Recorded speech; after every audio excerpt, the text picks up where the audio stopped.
I could not be more excited to be the new head coach of Utah Valley University. Could not be more excited. This is going to be a really special time and a special run.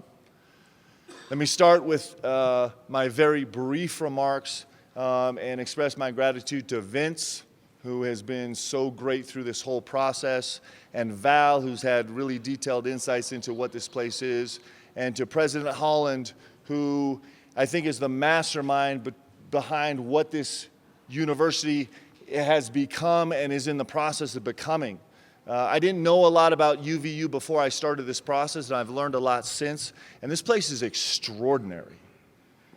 This university, what's happened to this university in the last 10 and 15 and 5 years has been extraordinary. And I've played and coached at universities all across the country. I've never seen a place like this that offers this innovative academic, cultural experience that is available here. It is unbelievable. I could not be more excited about being a part of this. I feel like in some ways it is this place that's growing so fast that the potential is limitless. And that is one of the things that attracted me so much to this job.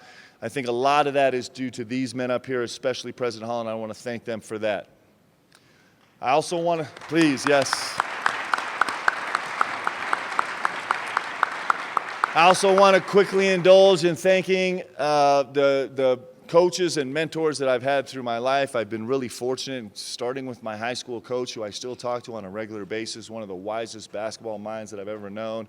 College coaches, Lynn Nance and Rick Pitino at Kentucky, and then my professional coaches, including guys like Larry Bird and George Karl and Rick Carlisle, a lot of them that helped me convince these men up here that I would be competent to facilitate the growth of this program.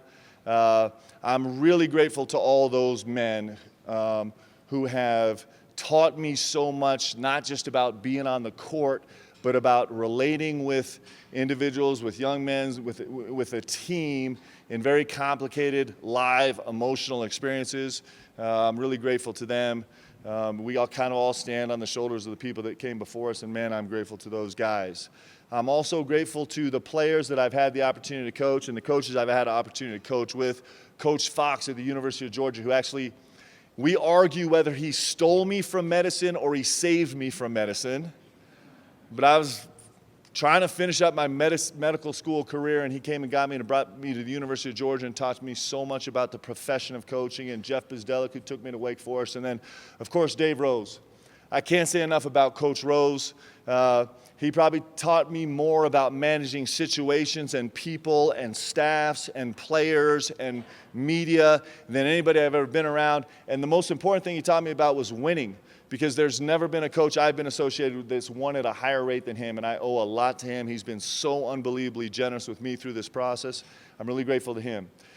Most importantly, I'm grateful to the players that I've been able to coach and the guys I'm about to be able to coach. Okay? I got to spend some time with these guys last night.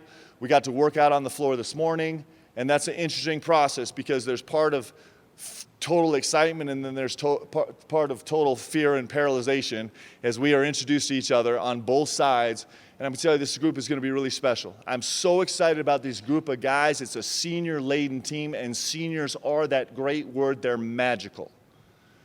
And these guys are going to get something accomplished right away.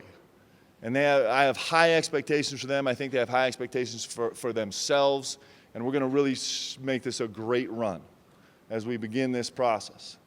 I couldn't be more grateful for my family. I have 4 extraordinary girls. And I love leaving these after a full day's work with these sweaty, gross guys. I get to go home to my beautiful, pristine girls, and it makes the world right. And I couldn't be more grateful for my wife, who's my coach, and she talks me off the wall every single day. Yeah.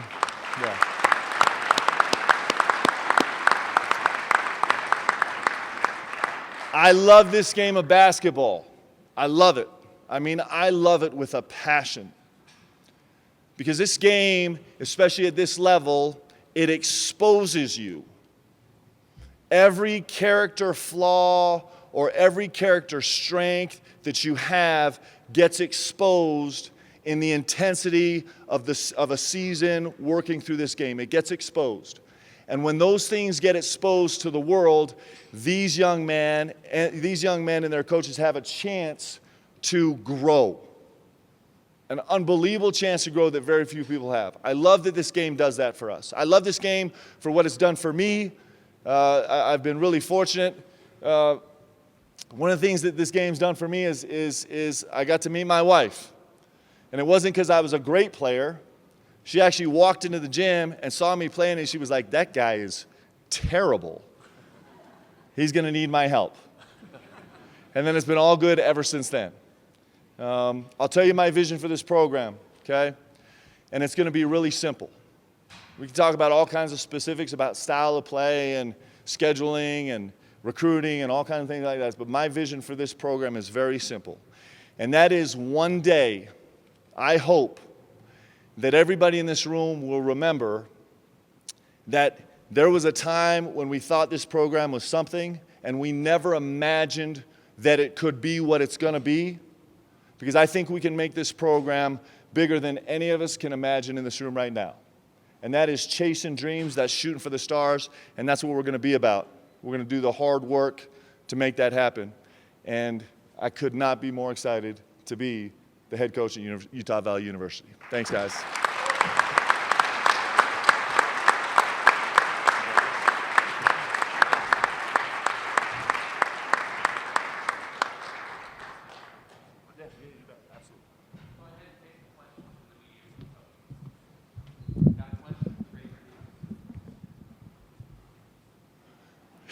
Nice.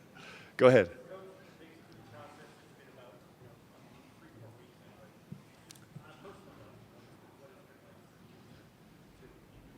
Well, without divulging too much, I've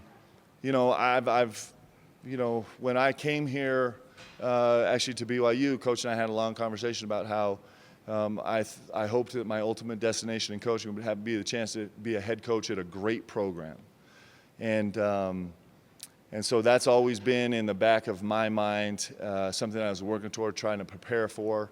And then this process has just probably lasted, 2 weeks, maybe 10 days. It's been pretty quick. And had the opportunity to learn a lot about this place and really come to love it and be excited about being here. Yes?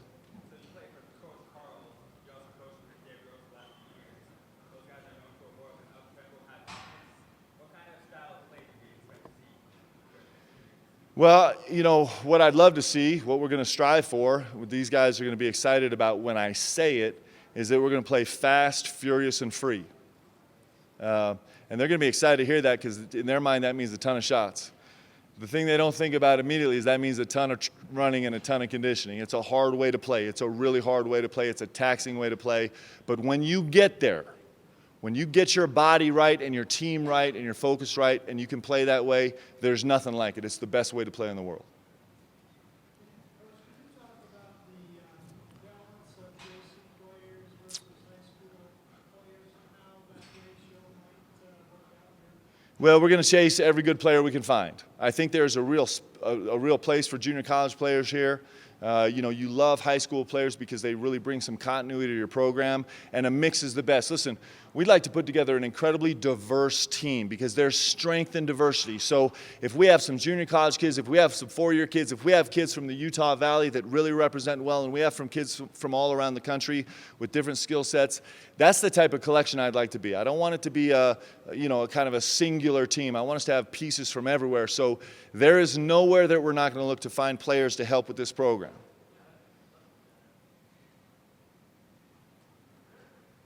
Yes? Coach, the WAC is really rebuilt. Yep. Is that any concern for you where the conference is right now, as opposed to maybe where the Valley is right now? Yeah, I think there's positive and negatives to conference. I mean, everybody knows that the WAC has been realigned. I think it's a growing conference. If you look at teams at the top of the conference, they're growing in stature, they're growing in budget, they're growing in effectiveness. I think it's going to be a good, strong conference, and I think we're going to be really competitive. I mean, we have a chance to do everything we want to do in this conference. Coach, one other question about recruiting. One of the things that you have not been able to do particularly well has been get in-state players. Do you think you can make a real impact in that area? Well, I hope so. It's important. We don't need just to have in-state players, but we need to have some local players that are really good. It's a competitive arena. I'm very familiar with recruiting in the state and the dynamics of it.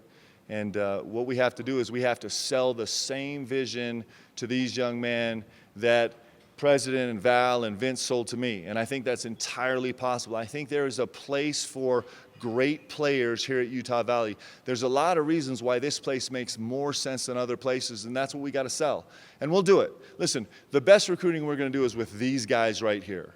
We'll go perform well. We'll play a style of play that's entertaining, that kids want to come play, that prospects want to come play, and that'll be the centerpiece of how we recruit these kids. And then we're going to reach out.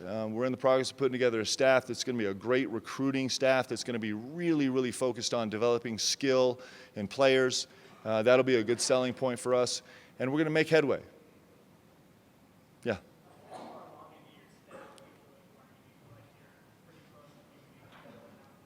Yeah, I have one person that is definitely on the staff, and I'm not allowed to talk about him, say his name, but I trust him to have his fingerprint on every single part of this program.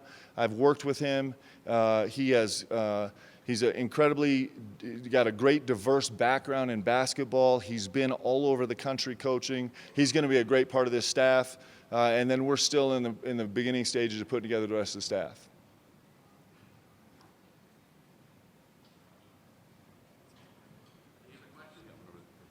Yeah, go ahead.